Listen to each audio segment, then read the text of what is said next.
Hello, everyone, and welcome to another episode of Getting Hammered. I am your host, Mary Catherine Ham. I'm here with my co-host, Vic Mattis of the Washington Free Beacon. We're your morning show for any hour. There's a lot of news. We're going to talk about tariffs and special elections and all sorts of things happening at the NIH, along with Cory Booker making himself the most famous guy for 2 hours for we don't know what reason. We'll get into it later. And turns out Biden wasn't fit for another 4 years. So we're going to get to that as well. News to you guys. Before all that, how's it going, Vic? Hello, Mary Catherine. I'm on the mend. I am really looking forward to no longer subsisting on the tea with honey diet plus lozenges plus. I think that's pretty much it. You know what I want? I want to exit the halls of medicine. Yeah, that's what I want to do. And by the way, I will concede because I used to be a big Ricola fan.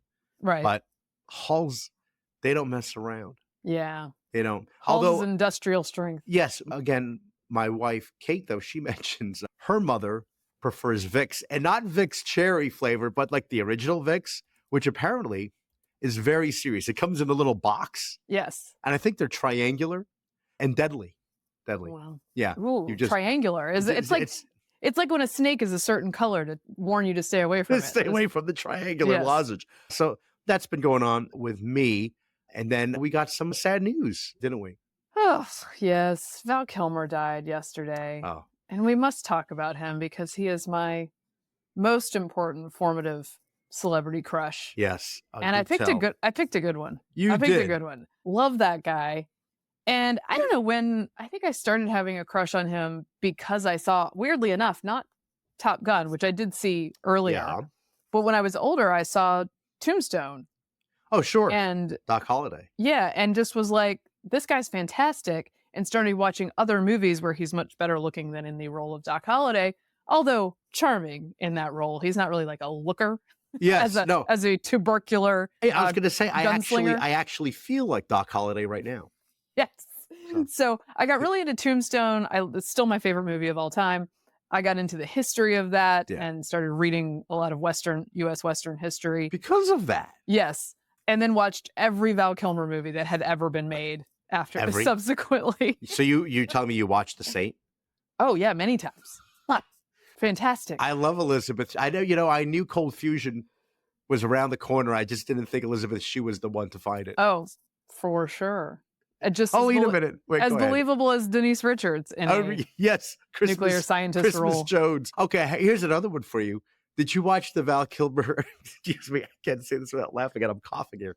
Did you watch the Val Kilmer movie where he's blind with Mira Sorvino? Yes. What is that called? At First Sight? At First Sight, I believe. Yes, I think that is true. Where I think because he's such a method actor, that he was largely blind throughout.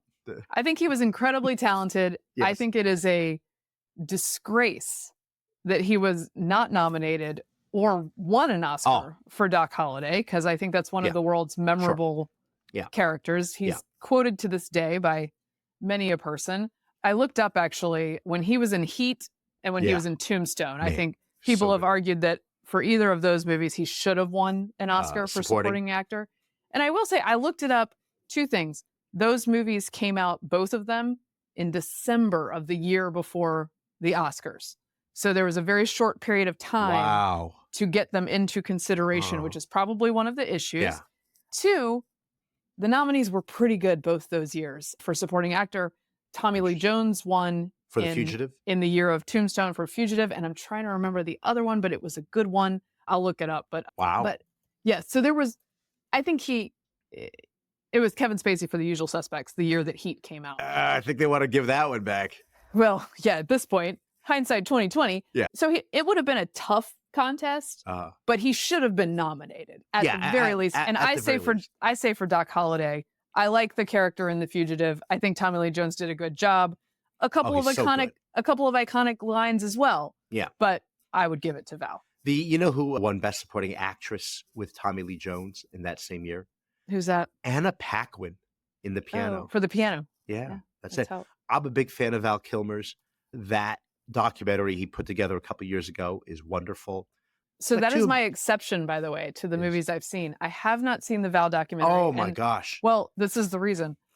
I am so emotionally invested in Val Kilmer that I felt that I could not handle watching the documentary. I think at this point, you won't be able to handle it, Mary Catherine. Yeah. But he taped all the time. So even when he was an up-and-comer surrounded by big stars, he had the camera going. Right. So you see behind-the-scenes footage in Top Gun, for example. It's an interesting arc for him as a person, as an actor, because he was a real, I guess the word would be ingenue. He was the youngest student to be admitted to Juilliard. Right. I mean, he came from the West Coast. He went through phases of just being weird for weird's sake, right? Yep. And then he undergoes his treatment for the throat cancer, which affects him, as we saw in Top Gun Maverick. He had become then a Christian Scientist. Well, I think he was raised as a Christian Scientist. Was he raised as a Christian Scientist? He might have returned to it as well. Okay, yes. That's interesting. Well, I mentioned this to Kate the other day, and she says, well, that makes sense being with Tom Cruise, I said, no, that's a Scientologist. That's different. No, but I remember seeing him in Top Secret, the Zucker Brothers movie, in a comedic lead. But then again, and I've mentioned this before, my favorite movies with Val Kilmer are, Heat.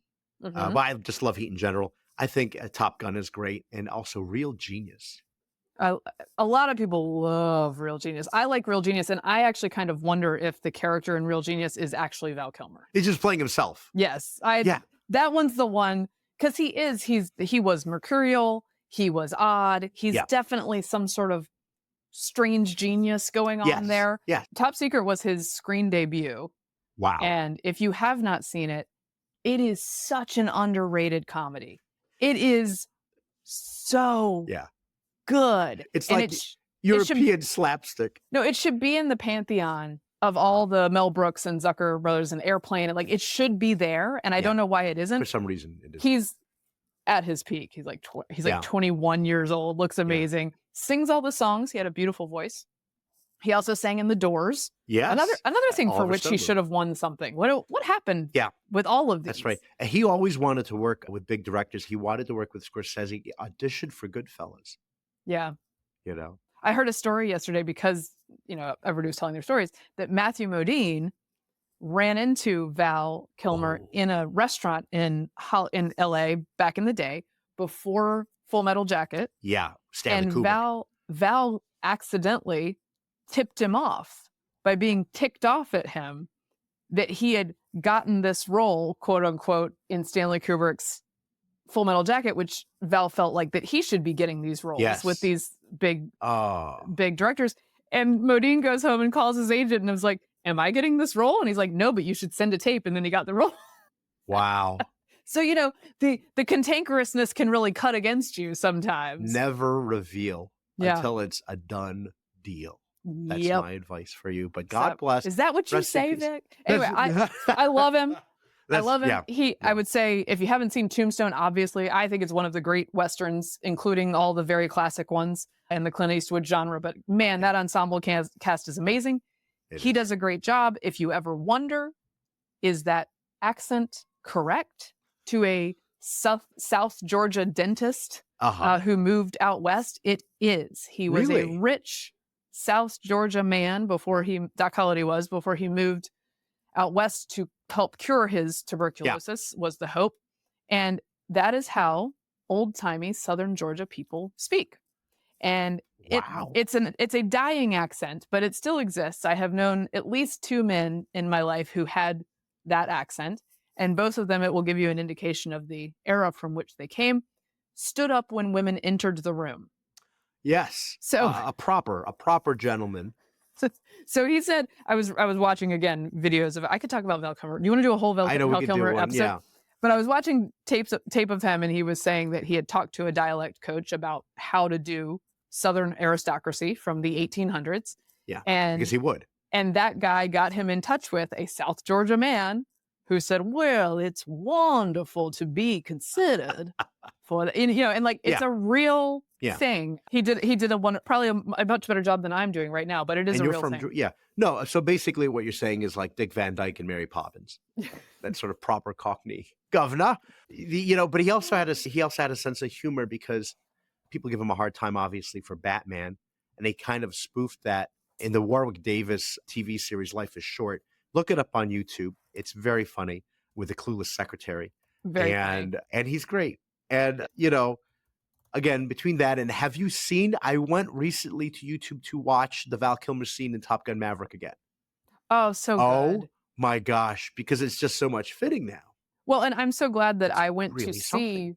that movie in the theater because it's the last time yes. that I will see Val Kilmer in a new Yeah. theater release. hmm I'm glad that Tom Cruise and he worked together again. I understand that Cruise insisted that he be part of the telling of that story.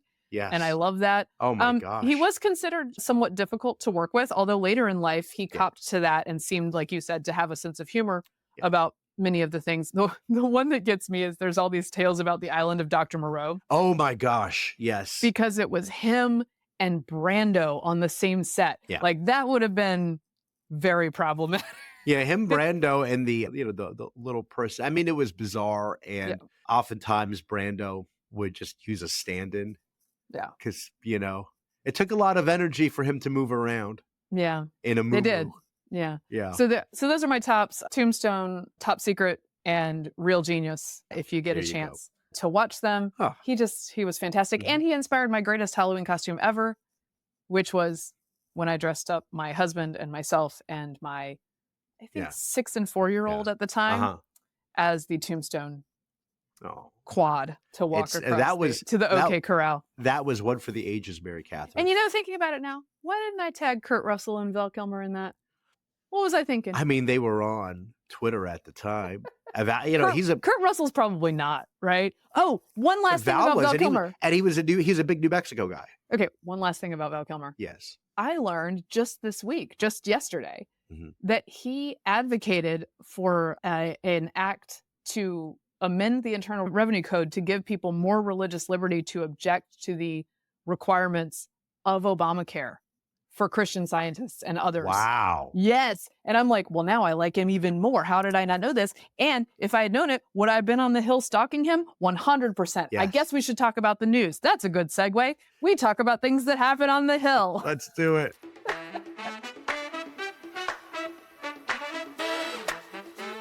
Oh, I love Val Kilmer. Okay. It's okay. He was 20 years my senior. We probably never would have made it. Maybe. You never know. I think you would have. Okay, go ahead. Okay. Sorry. In the Rose Garden. Big announcement. Big announcement about Liberation Day, which was the day that Trump was to announce that we're not taking it lying down from other countries that we trade with anymore. And I'll just read Phil Wegman, who writes for the Real Clear Politics, gives a nice sort of overview of this. Richard Nixon ended the gold standard, Bill Clinton ratified NAFTA, and Donald Trump, no less ambitious in his aims, today announced a series of sweeping retaliatory tariffs. He calls them reciprocal, but retaliatory tariffs designed to reorder the global trade system established in the wake of the Second World War.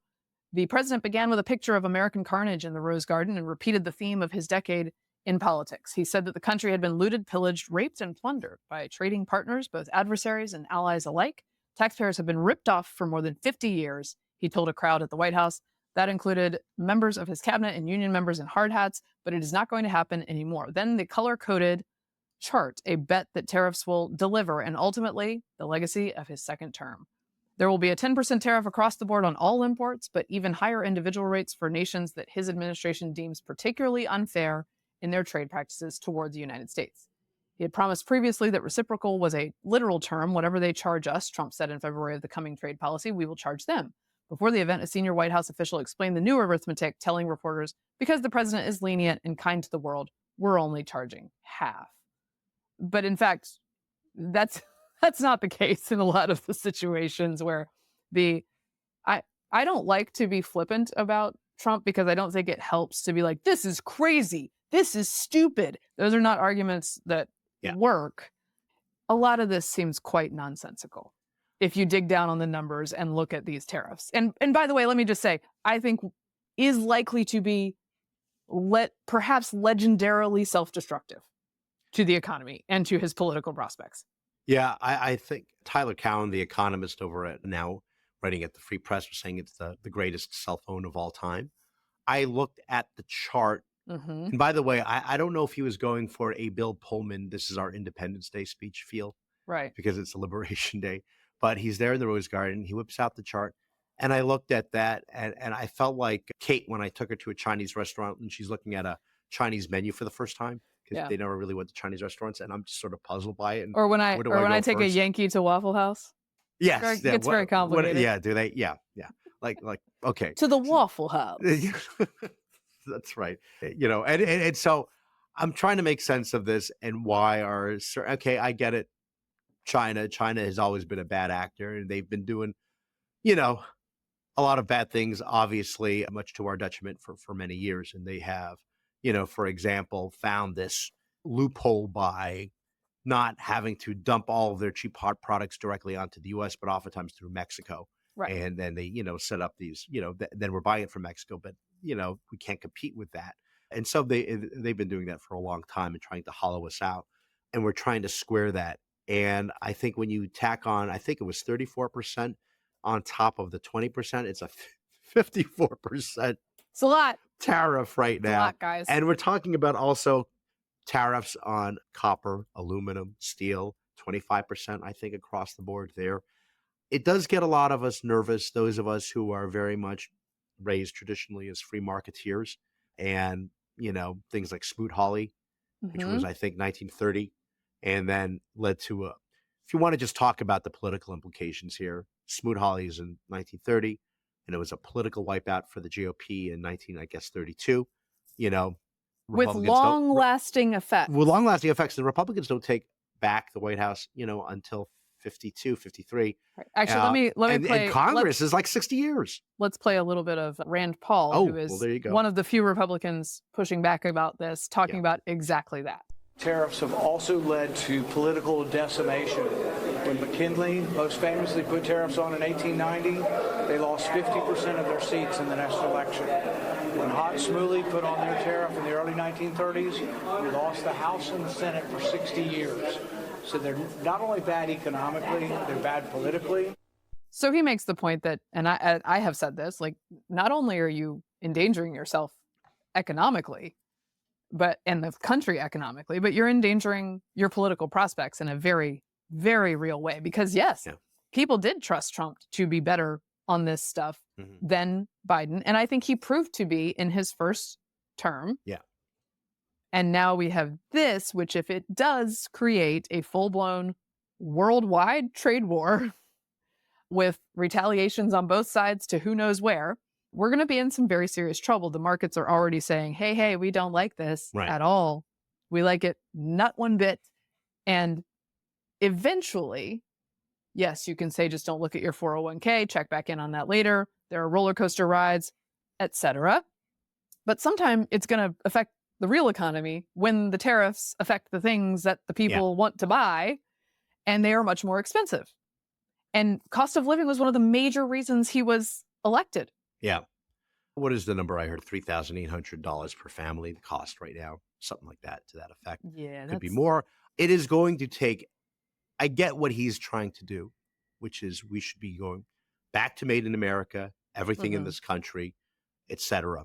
Right. Or we get to sell our products fair and square the way their products, flood our economy, right? Like in Japan, I think 90% of cars in Japan are made in Japan, right? That's ridiculous by our standards because we have, foreign cars here all the time, everywhere you look. So we want that. So we want a fair, what's the word I'm looking for? Playing ground. What's the word I'm looking for? Fair playing ground. Even playing field. Yeah, even. Thank you. You got it. how I am with these phrases, an even playing field. But by certain estimates, it's going to take 3 to 7 years for that sort of domestic production adjustment, which fine, but that's 2-3 different elections away and could be costly. And then you don't get any of it. It is funny how suddenly people on the left are now huge free traders. Oh, I know. I mean, adorable. Because I'd love to talk about the media reaction to this, which is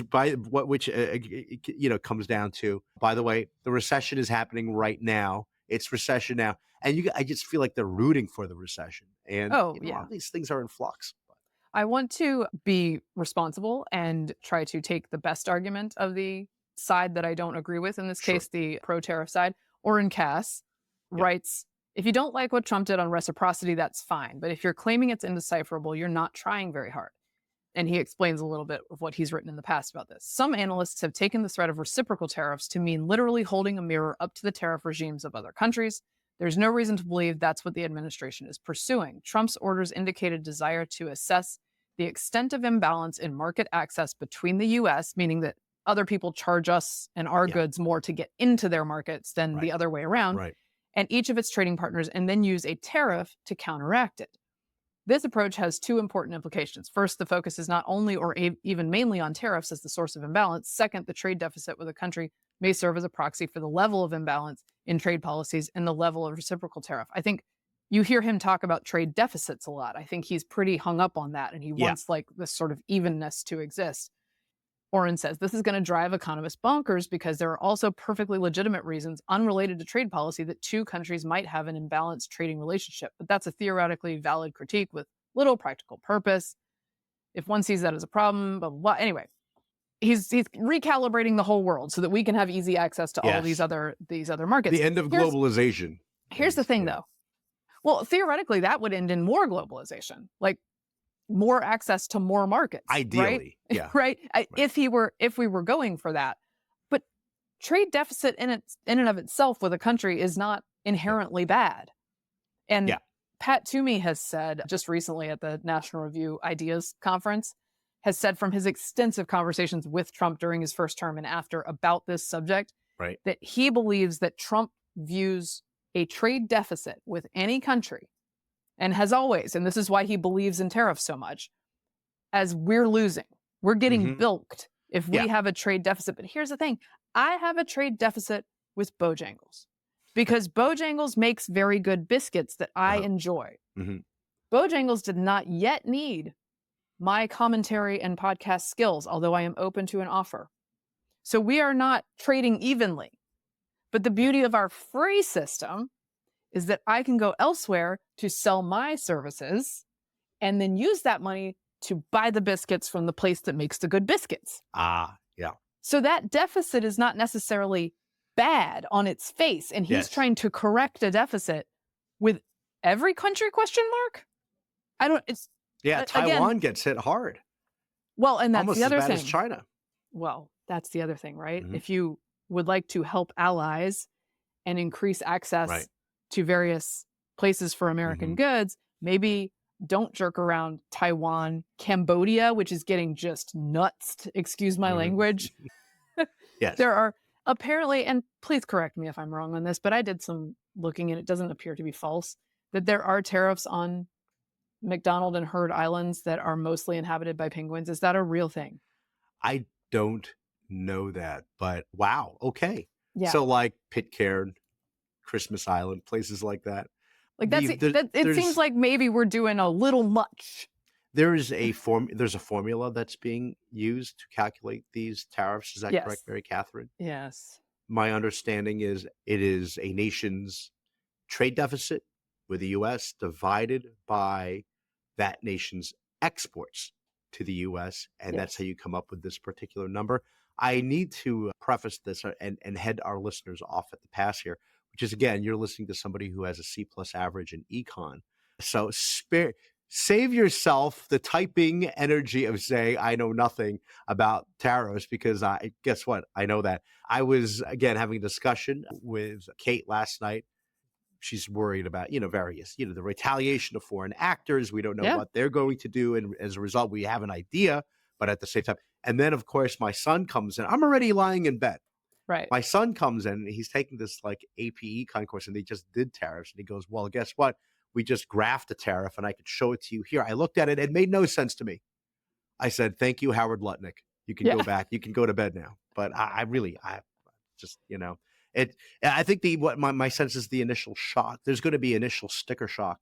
And then gradually it goes down, the price. The question is, does it go down by the next, 6 months? Well, and okay, here's the other thing. There are other ways to get trade barriers with other countries down to zero, like having conversations with them and making deals with them, which actually what was happening. Do you remember the TPP in 2017? Oh, sure. That got deep sixed by everybody. Yeah, there are tariffs, Japan and Vietnam, who are on the reciprocal tariff list.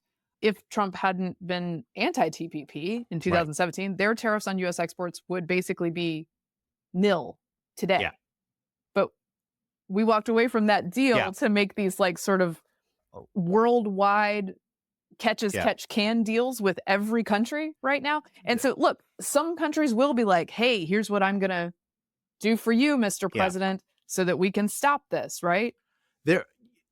Some will do that. Some changes will be made quickly as a result of that. To some extent, he will declare victory. And in some cases, it might be a victory. However, can I just point out, Israel had already ended tariffs on the U.S. and he hit them with 17%. Yeah. Whereas other countries that have higher tariffs and are less friends have lower tariffs. Do you get a sense of urgency that they're trying to get all of this out now, sort of like pell-mell or whatever, because they're worried about this is a rare moment where they have full control of both chambers of Congress. And so let's just do, even though these are decided strictly by the president. It's not like Congress has any input over this, but it to the tune of billions or trillions. But I feel like they're rushing it out now because they don't know if they'll have a chance to get any of this done. Once Democrats take over, it's going to be obstruction and investigations. And that's why they're doing this, because they're doing it in such a rash way that, some of it is good and you may get great results from this. On the other hand, like Trump did sign some agreements like with some of these countries that he's now imposing tariffs on. So, there's some confusion there. Well, and there's a lot of countries and companies who are very wary of making any sort of changes about factory relocations because they think that tomorrow Trump could change his mind on this, that, or the other. Well, and that's the point that none other than Thomas Sowell made, who was interviewed just yesterday about this and said, hey, here's the deal. Like, on a one-off interaction, which we've talked about before, like with France in 2020 or Colombia just recently making them take their illegal immigrants back. Yeah, you can use these things as leverage. And if it's resolved fairly quickly, you're fine. However, if this becomes a full trade war, and most importantly, because it's Trump and it's always in flux, if the people do not understand the ask and do not understand why you will change and when you will change, people will start just holding on to their money because they don't know where to put it. And then all of a sudden. And then you have real problems. By the way, there's also the issue that this list is an executive order under the 1977 International Emergency Economic Powers Act. He says chronic trade deficits are no longer merely an economic problem, Trump said. They are a national emergency that threatens our security and our very way of life. Now, I think he has a point about things like war supplies and pharmaceuticals that are life-saving that we probably need to do better at making at home. We should not be dependent on China for important drugs. Right. But we do actually have a manufacturing sector. It's not as carnage-y as Trump would have you believe. And really, this is the emergency. Like in a lot of these cases, it's the biscuit problem. I'm just going somewhere to get biscuits and they're not buying from me exactly. Right. There's also the issue that like the reason we buy more from a bunch of other countries is because we have more money because we're richer. We're richer. Now, if you would like to create a situation where we are not as rich, great. There's plenty of countries that have trade surpluses that are not prosperous. Okay, yes. And we do a lot in our house. Certainly Kate does to try to do as much. She's very anti-made in China, right? So I know that is a thing I've changed on in the last couple of years. It's more expensive. Yeah. But there's a larger question is if we have a very drastic shift in domestic production as a result of this right now, we're buying more American. Is the American labor force up to that? Is it do Americans really want to return to these kinds of jobs that we've outsourced for so long? Because I feel like a lot of Americans probably don't. I mean, in some cases they will, cases right? Out there, I hope. Right. I just hope is what I'm saying. I'm not saying, but But like I said, factories. I think that it reminds me of when like feminist movie reviewers and lefties are like, there's never been a strong female character before, and they just erase every female character before that. Yeah. So the idea that America doesn't have manufacturing is incorrect when you look at the data, and we should acknowledge that it still exists. Now we should talk about ways to make it better and stronger.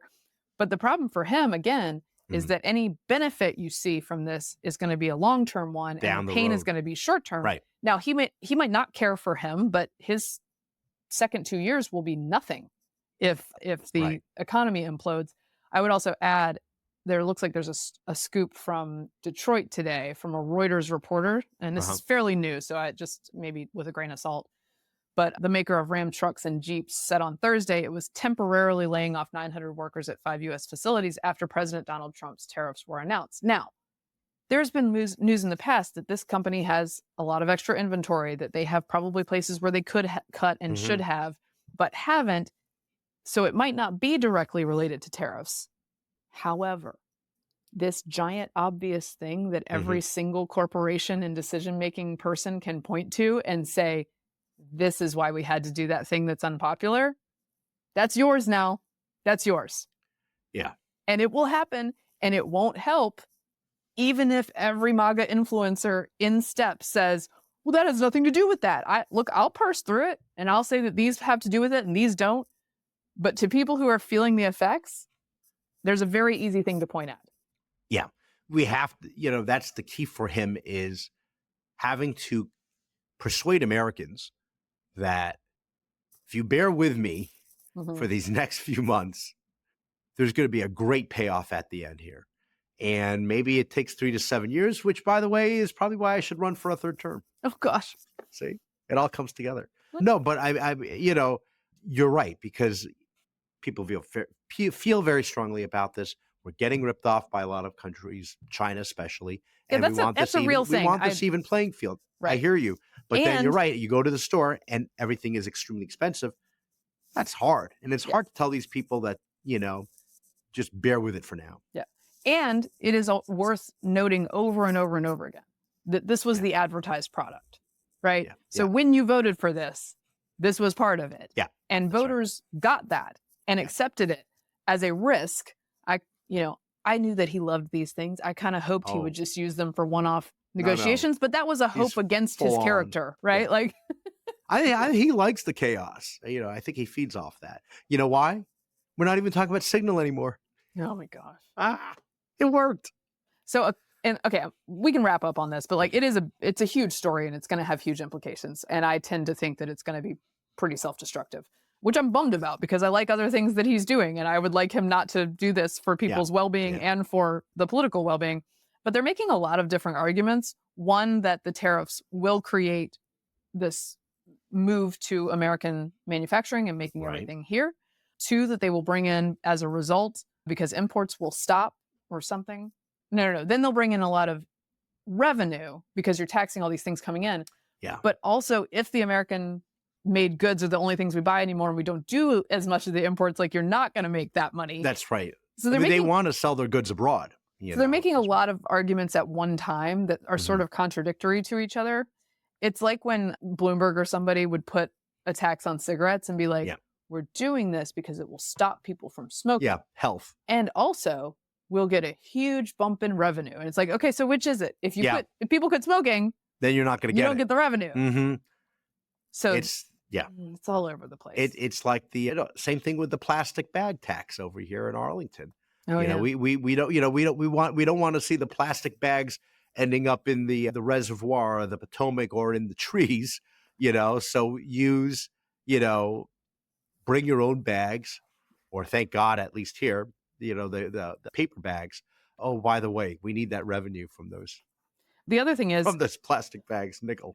Please, the other thing which is, I don't pay. As I keep saying, it's a ripoff. Yeah, oh my gosh, that's called stealing, Vic. It's a con, not when the regime. Yeah, you're right. You're right. It's a it's a government thing. You're right. It's not the same as stealing. It's a ploy. The other thing is, look, this probably will be over with a large group of these countries due to some quick negotiation. Come to the table. Again, I'm not sure that they know what they're supposed to give, given that Israel took tariffs off of U.S. goods and still got a tariff.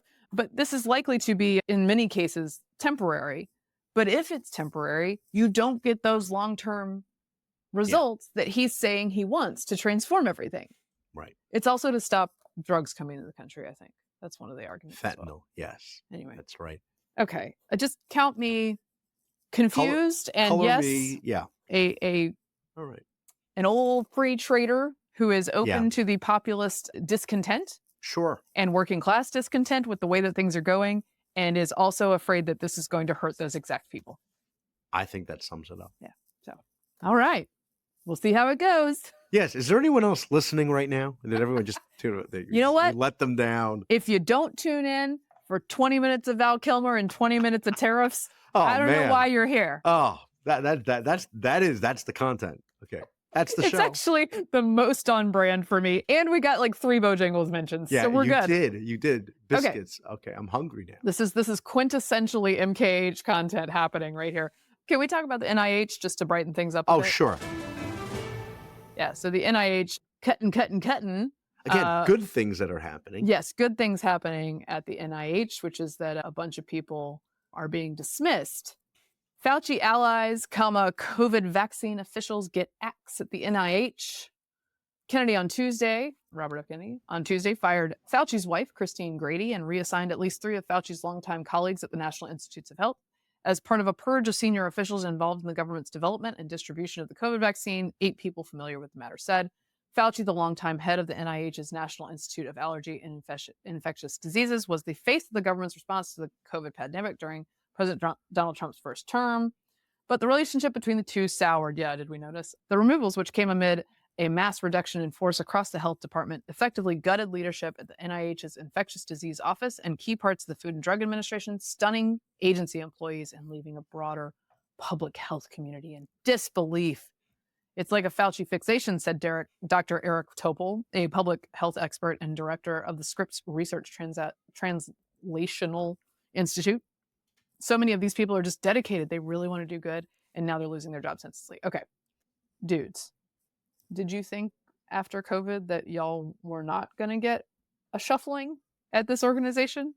Like, what did you think was going to happen? I think what they thought was going to happen is they're government employees. You can't fire them like that. Well, and many of them were offered, and it's funny because Politico and others write about it like it's like the most tragic thing. Look, all they want to do is help people, right? Yeah. They were offered transfers to federal facilities on reservations and in places where underserved populations need good scientists and good healthcare, and that they could provide. But it turns out they don't want to go to Montana and New Mexico and Alaska. If you're Fauci's wife, you want to stay right in the Beltway.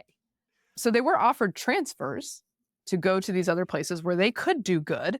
But I just think, well, good is questionable since they lied to us for like 3 years during COVID.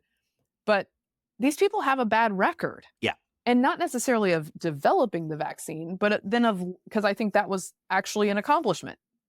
For many vulnerable people and older people, the problem was in saying that it was equally necessary for everyone, mandating it, and then lying about how effective it was, which a lot of these people did.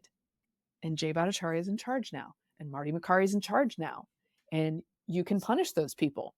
Bhattacharya also spoke to Barry Weiss for a long-form interview, and a couple takeaways from that, from Emily Kopp, helpfully distilled these.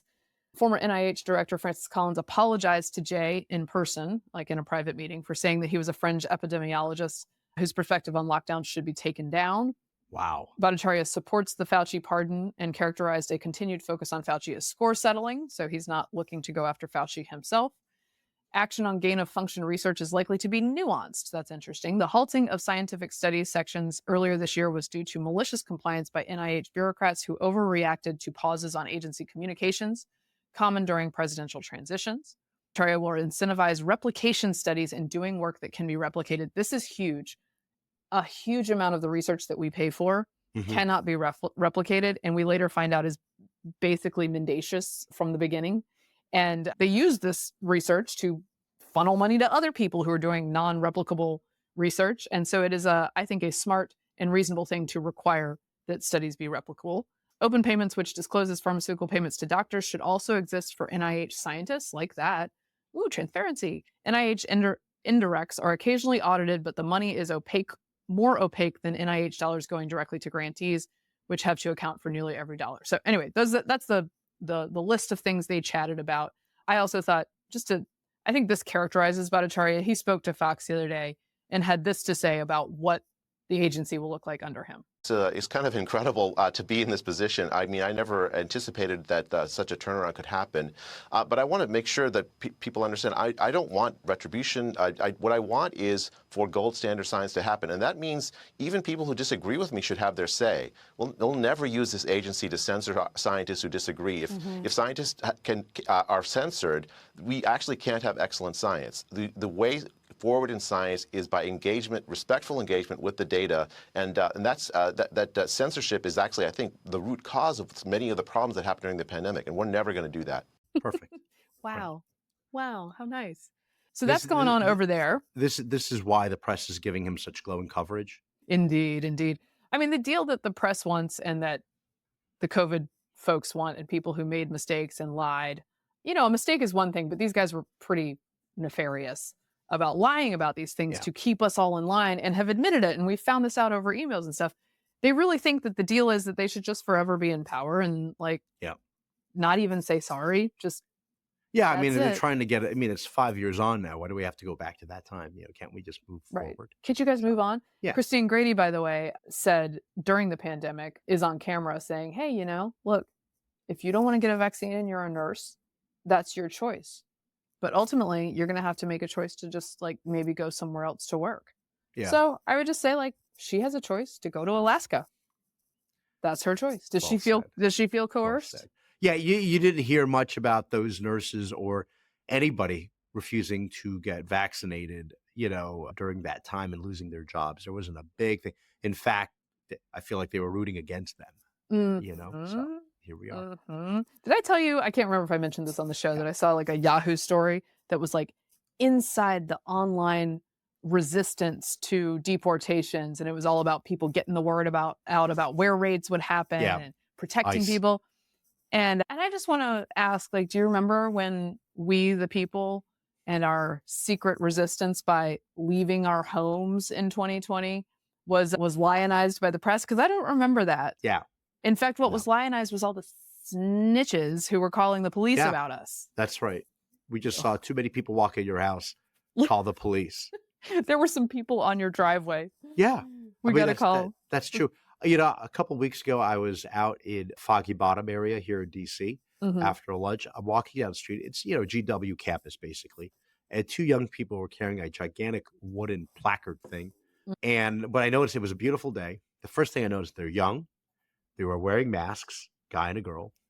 And sure enough, the girl had a T-shirt that said F ICE on it.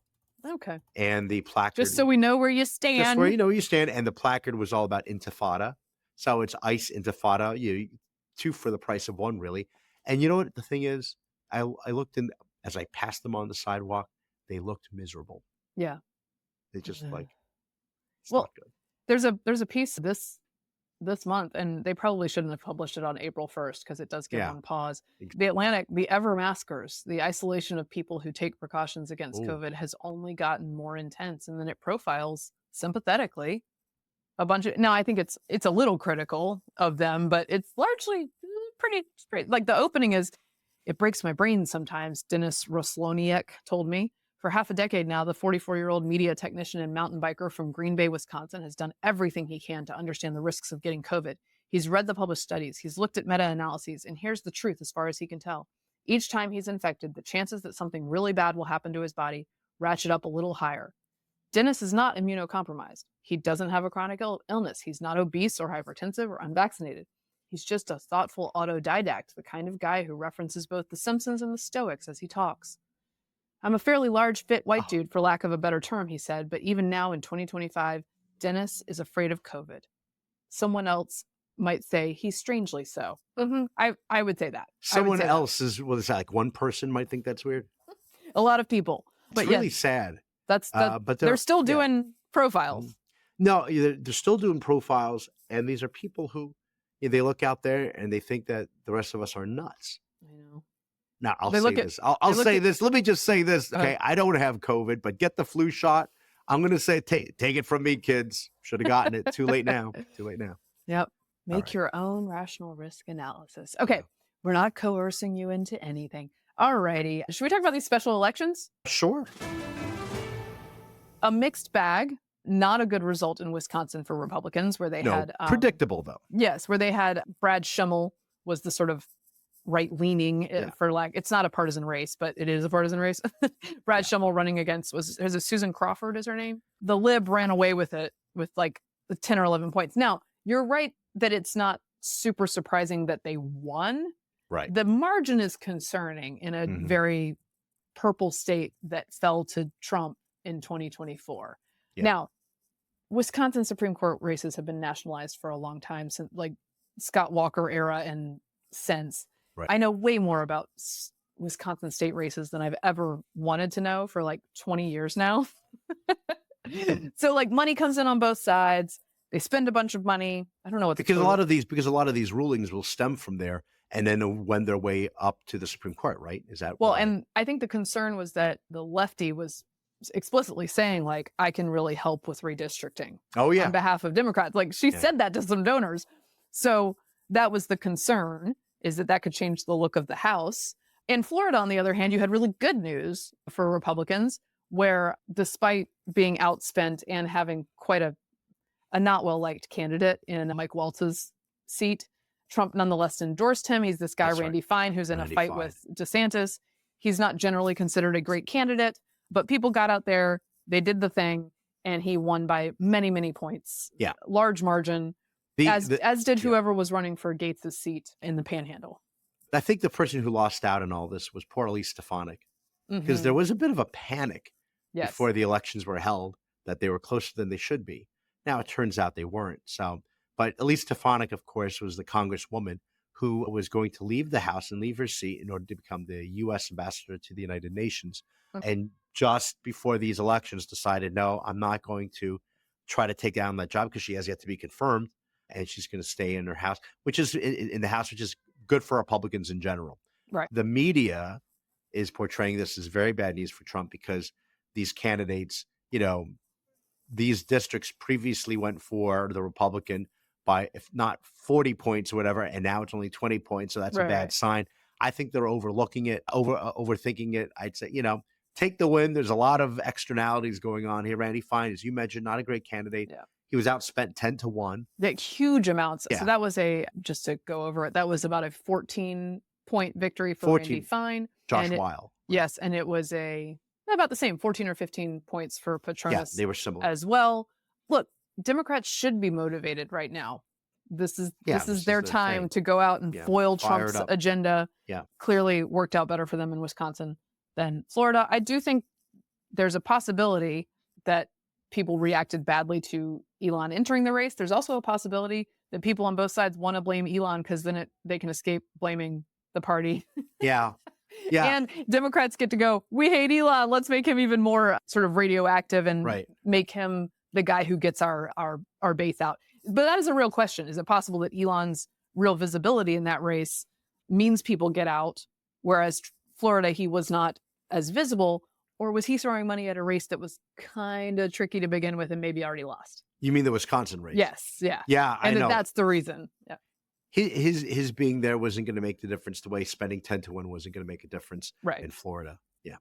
Anyway, well, our job is to overread all of these things. So everyone will be like, Now, the split decision is actually very funny because people are like overreading both of them, but then you just end up in the same place. So we'll see. We'll get more tea leaves in the future. I do think Democrats are going to get, perhaps, we'll see what happens with the economy. But when the elections happen in Virginia in the off year. Yes, Winsome Sears. Winsome Sears is in the running for governor. Versus Abigail Spanberger, the Democrat. Spanberger's a good candidate. Winsome Sears has the coattails of Youngkin. Historically, Democrats always take over when the party out of power takes over in Virginia when there's a party in the White House. Yeah. Yes. Youngkin was an exception. Or not an exception, but Youngkin was a surprise in an increasingly blue state because of COVID stuff. Winsome Sears will be running uphill because of the federal workers issue, which has a huge impact on Northern Virginia. So we will look forward to overreading that one as well when it comes along. Although, like I said, Youngkin has very good will in the state, and she has his, imprimatur. Is that how you say that? Or imprimatur? Anyway, whichever way. She has that, and maybe that'll work. Sister Mary Anthony in my 6th grade classroom, she would say imprimatur. Yeah. But take that for what it's worth. Is there a word that you used to say wrong for a long time that you eventually realized? Yeah. Well, when I was young, I thought it was preface, but it's preface. But there's one more recently, and I can't remember what it is, and I'm afraid. Go ahead. You have one in your mind, Mary Catherine? No. Because I had one in mind, and Well, at one point, and now I'm afraid I'm going to mess it up again. Okay. I think in my 20s, I heard someone say detritus. Yeah. And I was like, that's not how you say that, is it? I thought it was detritus the whole time. Wow. And I thought detritus sounded very silly. Yeah. Which kind of it does, guys. Is it okay? How about this one? Is it reprise or is it reprise? Reprise.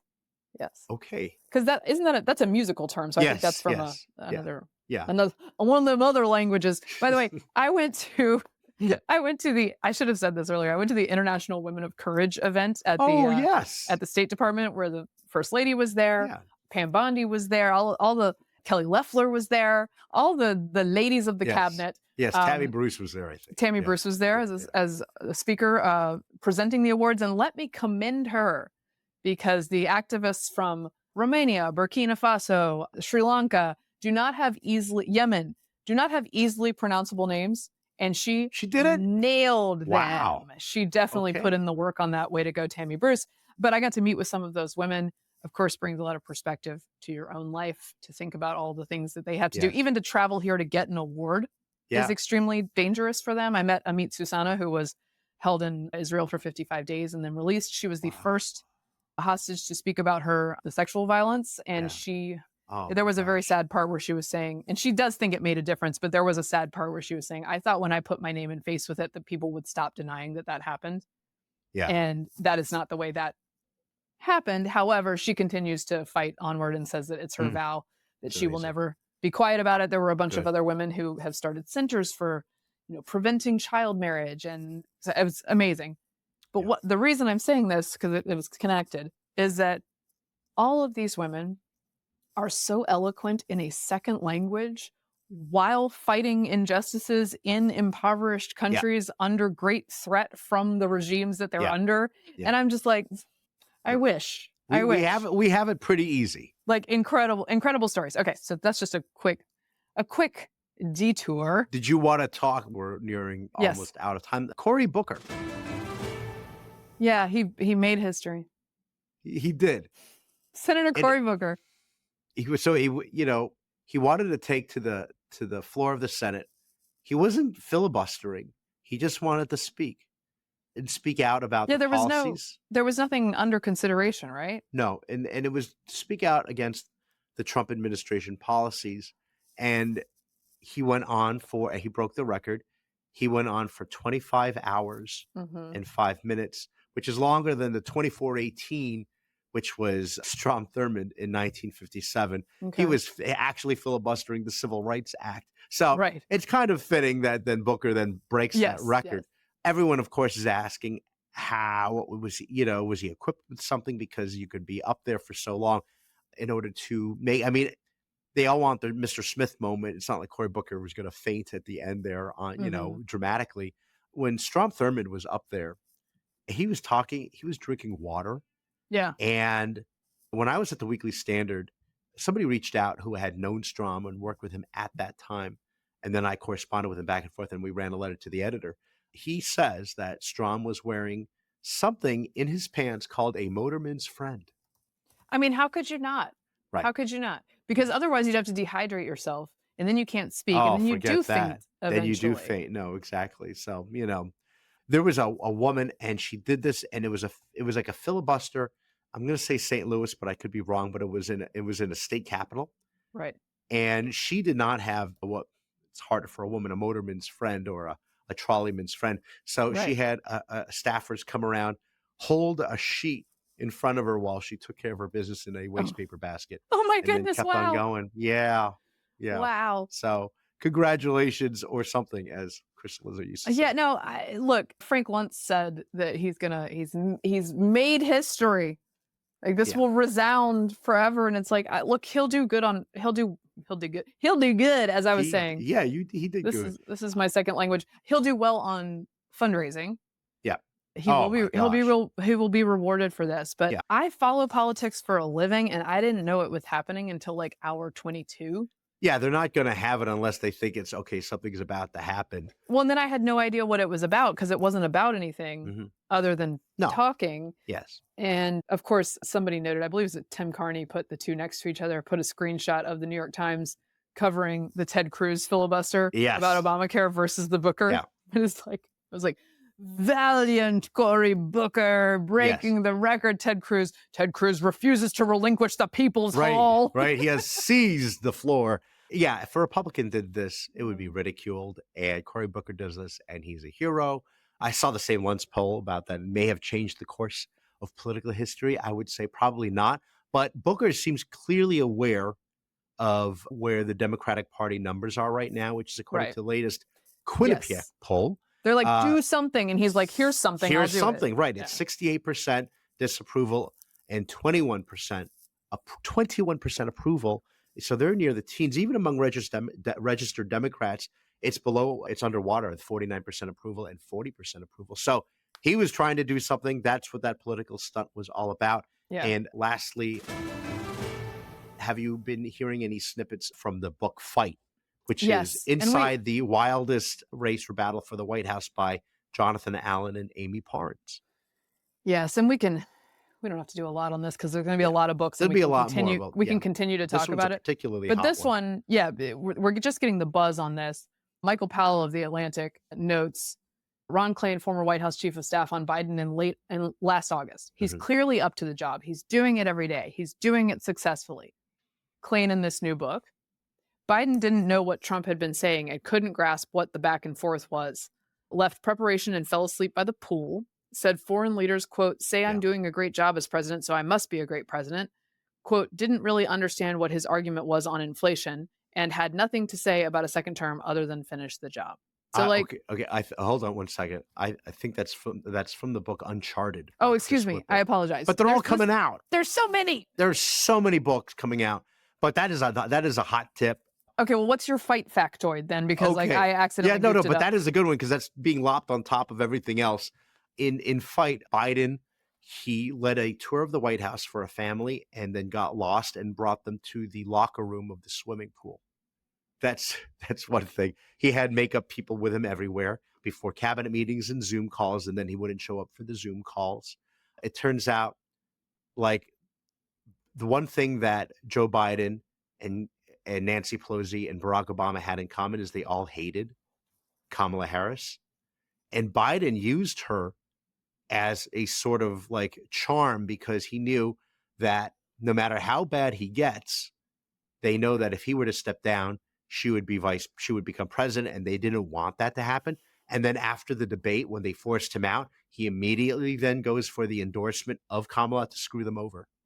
But at the time, everything was great. Remember? Everything was fine. This was just an exciting new way to do a presidential race. So do you know what this makes me wonder, Mary Catherine? It makes me wonder, are any of the Kamala Harris anecdotes true?